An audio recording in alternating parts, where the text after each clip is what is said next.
On this episode of the Rocky Mountain Mouse, we'll talk about what's happening in the Disney parks in California and Florida. Then we'll draw the name of the winner of the 2 Disney trading pins from my Trip Planner 101 episode. Then I'll open up the chatterbox. I'll talk to you about my stay at the Grand Californian Hotel and just how grand was it. And then I will share some random thoughts with you today. This coming up, so let's move.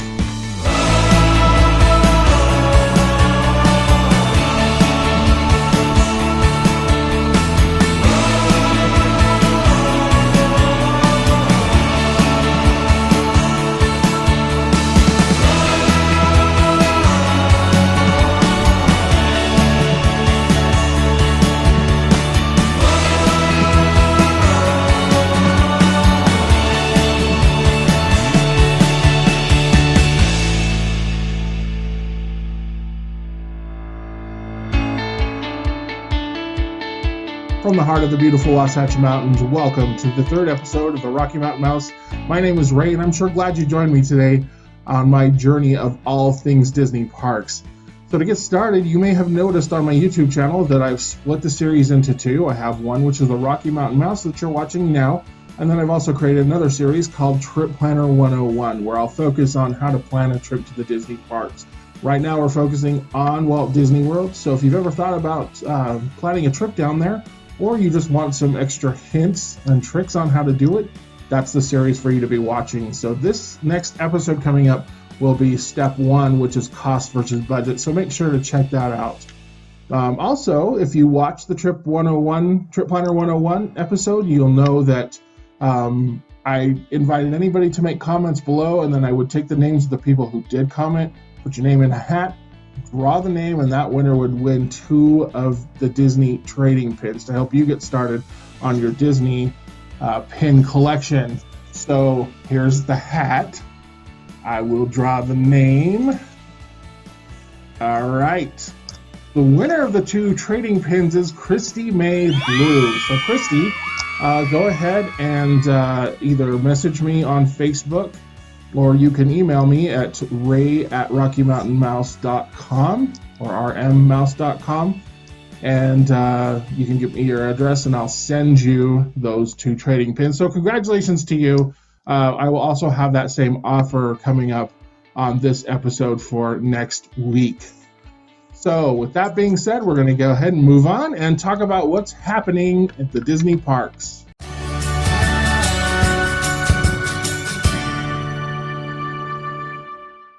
All right, what's happening in the Disney parks? So today there's more rumors than there is actual news. If you follow my website or my Facebook, you saw that I posted about a week or so ago about the Tower of Terror ride in California Adventure getting a makeover to become a Guardians of the Galaxy ride. So some people are out there freaking out because they don't want Tower of Terror to be touched. And then other people are welcoming it, wondering what Disney would do with the Tower of Terror. Personally, I think that is only going to herald in, if this is a true rumor, it's going to herald in the inclusion of the Marvel franchise into the Disney parks. And I think that would be a wonderful addition, and it would probably also not make sense to have the Hollywood Hotel Tower of Terror thing going on if they're going to make that a Marvel expansion. The one thing you can count on at Disney parks is change. It makes people mad, but what do you do? The other rumor down at Disneyland is that digital fast passes are coming. So if you have been to Disney World, you know that your fast passes are linked to your magic band. So everything is on that band that you wear around your wrist, and you go and you beep it everywhere. You get into your rides, you get your food, you pay for stuff. They've really figured that out, and for a while there was speculation that would never come to the Disneyland park, primarily because it's a locals park and they don't want to plan months in advance. So it sounds to me, at least what they're saying, is that it'll come in a digital form, but they don't know what kind of media. It's not going to be the magic bands, but it may be cell phones, smartphones, digital media, maybe an RF chip inside of your pass for the day. But it will change, and hopefully it'll be like Disney World, where you can actually make those fast passes on an app. So who knows what's coming, but that is the rumor that's out there for Disneyland.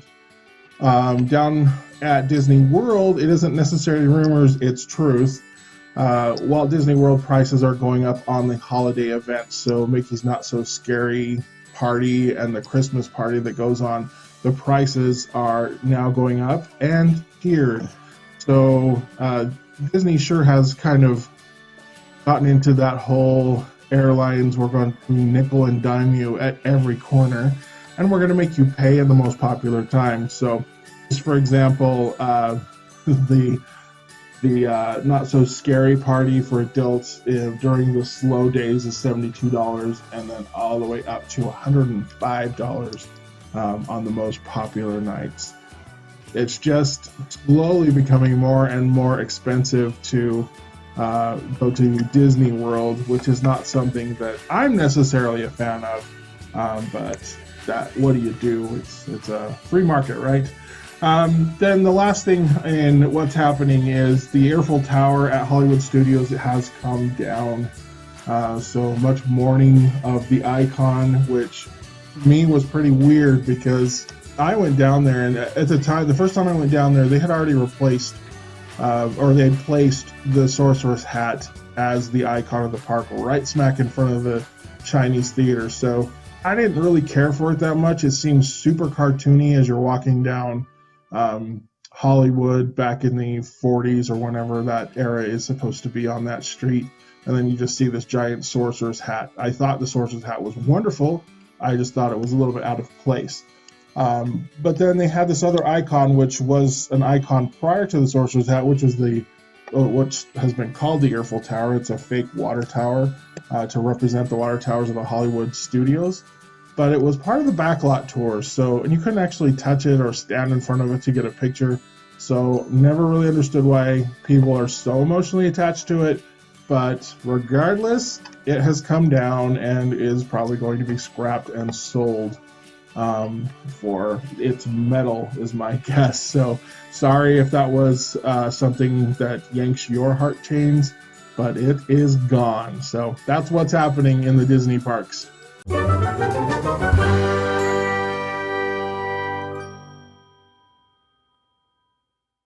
So today I'm adding an additional segment, and it's going to be a trivia question. This idea came to me from my sister-in-law, and I thought it was a great idea, and I'm going to tie it into the Disney trading pins drawing for the episodes of the Rocky Mountain Mouse. So I'm going to give you the trivia question, and those who answer the trivia questions below in the comments, not in your head, not in the whatever, down in the comments, put your answer. And for everybody that enters for the trivia question, you will have your name put in the Mickey hat.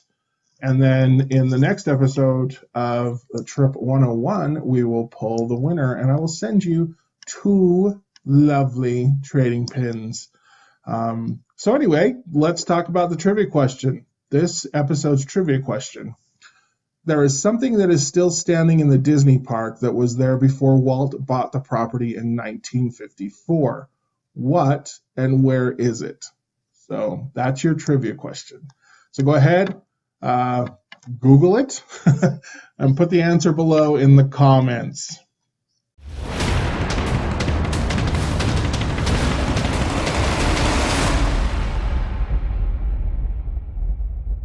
Okay, in today's Chatterbox, I'm going to talk to you about my experience at the Grand Californian Hotel when I stayed there. This was a few years back, so it's not totally updated information, but I did want to share it with you.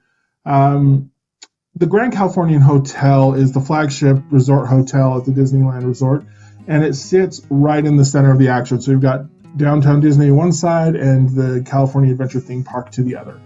And so you can't get any closer to that. I don't think there's any way to get closer to that than in the entire Disney empire than right there in California. So I had an opportunity to stay. Some friends kind of hooked me up, and I was able to spend a couple nights there. And it was quite the experience. And the way the experience began was fantastic. You come into the hotel off of the road and walk into that lobby, and I will tell you, that alone is worth the trip. Is sitting in that lobby. You get a feeling like you're sitting inside of a cathedral. So it was of no surprise to me when I did a little bit of research and found out that the architect, his name is Peter Dominic, actually designed it after the interior of a San Francisco church and then just scaled it up. I found myself spending a lot of time in the lobby while I was there, just sitting there and reflecting and pondering as you listen to the beautiful music from a live pianist that they have in the lobby. This particular architect also designed at least 2 of the hotels down in Disney World, the Wilderness Lodge and the Animal Kingdom Lodge, and I believe he also did the Grand Floridian. The common factor in all of them are their grand, enormous lobbies. Definitely the centerpiece of that resort, and definitely worth going in and checking that out. Now, as far as the rooms are concerned, first of all, I thought it was odd that when they sent me to my room and gave me directions, it had me go outside and then walk around the pool and then into another little room to get into my elevator to go up to the room. I don't know why that was odd to me. I've never stayed in a nicer hotel where you actually have to walk on the outside to get to your room. But I guess it's just part of the experience. And when I say you're close to the pool, you're like 10 feet from the pool. The land is at a premium, so there are no grounds really to talk about. So you've got the pool, and then you got the hotel, and then you're flanked by the park and the downtown Disney. And then when I got to my room, I was, again, a little bit disappointed. Now, to be honest, a hotel room is a hotel room, right? Beds, bathroom, table, chairs, TV, and maybe balcony. And so there isn't a lot that goes as far as the expectations to that. But one thing I did notice is there was this decorative wallpaper border across the top, if I recall correctly, and it was peeling from the ceiling or from the wall, and a couple of stains on the carpet that that is just part of the hotel stay, but my expectations were a little higher in this sort of resort. It is considered a deluxe resort, and I just kind of figured that the maintenance would be a little higher on that spectrum, so I was a little disappointed. The other thing is I was staying in a room that you pay extra to stay in. You pay a premium because it's a park-facing room. So you opened up the door and your sliding door got out onto the balcony, and there was the park right in front of you. It sounds really cool at the beginning when you're talking about it, but then when you're experiencing it, you're like, okay, yeah, that kind of makes more sense to me now. It's the noise, if I were ever in my room just trying to relax, the noise that was coming through the windows were people screaming. So, because I was right there by the Grizzly River Rapids ride, and so anytime those rafts were going down the big hill into the water, you had people screaming bloody murder, and that was the noise that I was hearing. So that isn't necessarily the most relaxing nor the most wanted noise you want to hear. So think about that before you drop some extra money to be facing the park. Now, that's not the only, there are other rooms that face the south side of the park where you've got the roller coaster and the Ferris wheel and all that, and you could probably see World of Color from those rooms. But from where I was, I didn't really see anything other than trees and screaming people. So, there are also rooms that you can pay extra for a downtown Disney view. I'm sure the noise that comes up from that is a little more palatable because it's probably more pedestrian and street performers. But if I had to do it all over again, I'd probably just pay for a standard room or get a courtyard view. You don't spend that much time in your rooms anyway, but the time that you do spend there, you probably want it to be a little more quiet. So just keep that in mind if you're looking for a room there. The entrance, one of the big perks that they sell as far as staying at the Grand Californian is the entrance that you have directly into the park. Now, that again sounded really exciting, but I found that, I had to go again outside, walk around the perimeter of the pool, and then I had to walk down what I can only describe as a dark tunnel. It's the part that they've carved out underneath the rooms that are above it to go into the park, but it wasn't lit, and it didn't look like they normally light it, and so it kind of was like, am I walking down a mine shaft? Is this part of the theming? And then somebody's there, they scan your ticket, and then you just walk in, and you're right there at the Grizzly River Rapids ride. Very underwhelming, and I don't know what I was expecting. Here comes Ray. He paid this extra money to stay in this hotel, everybody. So look at him, and here's the red carpet, here's your champagne, enjoy your day in the park. I don't know what I was expecting, but it just felt underwhelming to me. But I think the reason, after more contemplation, was that I enjoy the story that gets told as you enter a Disney park. And these are all the Disney parks that I've ever been to, where you walk in and there's a story being told. So in Disneyland, you have to walk around and under the train station, and then you come around, and then you go down. Once you come around that corner, it opens up, and there's the castle, and there's Main Street USA, and there's something that's drawing you in, and you're being told this story as the curtain is being pulled back. Same thing in California Adventure. You walk into the main gates, and really the first thing you see in your view is a bridge where the monorail goes over, and then you have to kind of walk under it, and then you get the entire view, and you see Carthay Circle Theater, and you see the trolley, and you see the big fountain there. And so there's something to be said about the story. You want to be walked into the story, and Disney's very good about that. So, the entrance that comes in from the hotel is like, all right, you have a choice, either left or right. That's kind of what it is. And am I going to Soarin'? Am I going over to Little Mermaid? What am I doing? Or do I just want to take 2 steps forward and get on Grizzly River Rapids? No, because I'm sick of hearing people scream. So really, that's kind of the experience I had. So I found myself using that as a way back into the hotel, but not as a way into the park. Was it really grand? I would say, from my perspective, it was kind of the Grand Californian Hotel, and I know people are going to hate me for saying that, but I don't know that I would pay to stay there again. What I will do is make sure that I go and take people that are with me into that lobby just to spend 10 minutes to relax, get away from the noise, maybe grab a bite to eat downtown Disney. But it's wonderful. And so if you're down there, I highly recommend you do that. Don't do what I did, just always, oh, hey, there's a Grand Californian. I wonder if I'm ever going to be able to afford staying there. But go in, take a look at it. That's the best part of the hotel that you can experience, and you don't have to pay to do it. So I think the next time I pay money to go stay at a nice hotel in Disneyland, it'll probably be at the Disneyland Hotel.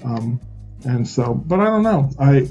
I've stayed at the Hilton across the street, and it's half the price and more of an experience, in my opinion. I could see the fireworks. So anyway, that was my experience with the Grand Californian. If you've had experience there, please let me know. Just talk about it in the comments below. I'd be interested to see what other people have experienced there. A couple of the random thoughts today. First of all, I wanted to share a story with you about one of the people that are watching this series is a friend of mine from high school, and she reminded me of a story, an experience I had down at Disneyland. And I think I just graduated from high school, and I went down to Disneyland with a couple of very dear friends.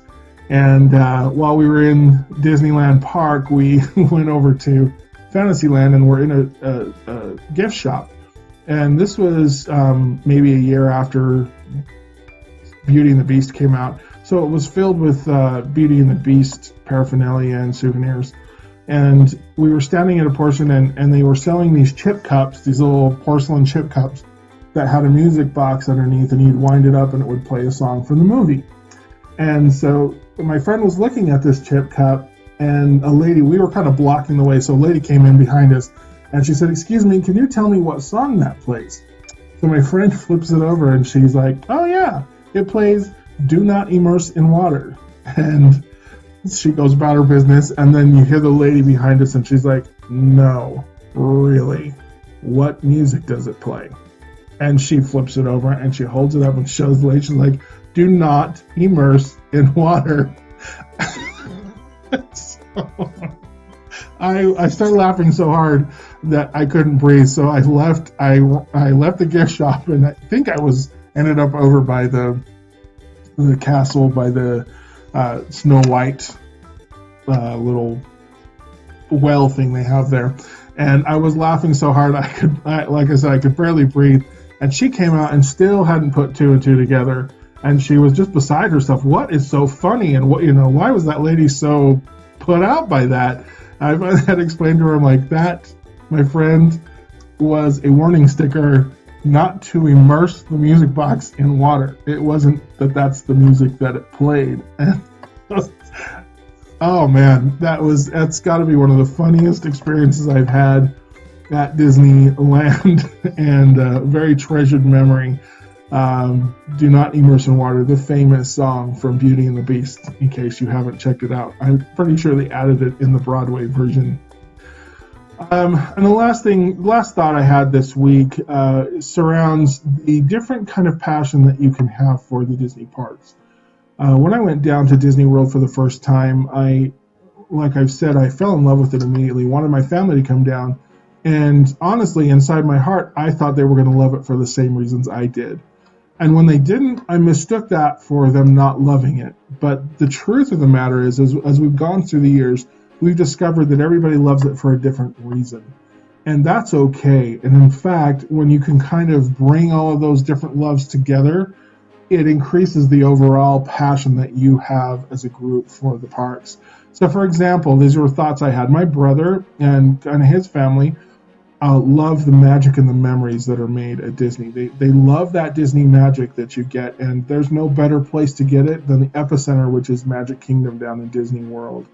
And so they gravitate towards that, and that's an important part of their trip. Whereas I am in love with kind of the nostalgia and the history and the details of the parks, and so I spend a lot of time looking in the corners and the crevices of the Disney parks. I like to go spend days looking around at the resort hotels, even though I'm not staying there. And oddly enough, I'm not even paying. I'm paying to be in the parks, but I'm wandering around the resort hotels. But that's important to me, and that's something that I love about them. Then I have my sister and my mother who who kind of have some accessibility issues, and they love the Disney, at least Disney World, because it is kind of like an escapism and a freedom. Because Disney, I think above any other company I've experienced, helps those that have disabilities feel like they don't have them. And so the cast members are nothing but considerate, compassionate, and happy. And if you're in a wheelchair or an ECV or whatever the case may be, you are not felt to feel any different than anyone else, and they're accommodating, everything's accessible, and worries that we have when we travel other places we don't have when we're at Disney, because it's so accessible. And my mom can scoot off on her ECV, and I don't have to worry about her, because I know that she will find what she needs, and the help, if she ever needs it, it'll be there in a second. So it's a place where she doesn't have to worry, I don't have to worry. And I have a sister in the same situation. So their passion for Disney is the fact that it's a place on the planet where they feel freedom, true freedom. And then my other sister that you met last week, Karen, she's kind of more into the philosophy of the Disney parks, as you may have noticed by some of the things she talked about in our last episode. And just to kind of end this, I wanted to share a picture with you that she sent to me from Chicago this week. She was at the Disney store in downtown Chicago, and she took a picture of a plaque that sits out in front of it.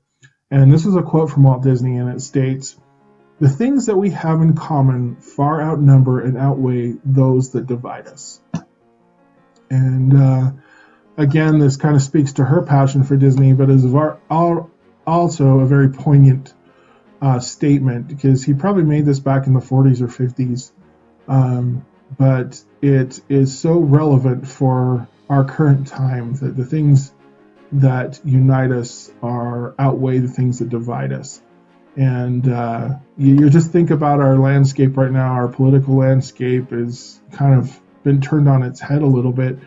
And those are words that, Walt Disney for president is all I have to say, because I think in a lot of things, and again, that goes back to some of the passion of the parks, is that you're wandering around a park that with people that you may not agree with on every level, but man, you're united by that love for where you are. So I just wanted to end the chatterbox on that thought, and thank my sister for sending me that little tidbit this week. It really made me happy. All right, that's going to do it for today's episode. Please make sure that you check us out on our website, rmmouse.com. Also on Facebook, facebook.com/Rocky Mountain Mouse. My Twitter handle is rmmouse1. And you can also find me on Google Plus Rocky Mountain Mouse. Remember that to answer today's trivia question, down below, also subscribe wherever that button is. Subscribe, click that button, and so that you get all the updates. But answer in the comments the trivia questions. I'll put your name in the Magic Mickey hat, and then we will choose in the next episode the winner of 2 Disney trading pins so that you can get your collection moving next time you go to the parks. Again, thanks for watching and have a great day, and we will see you next time.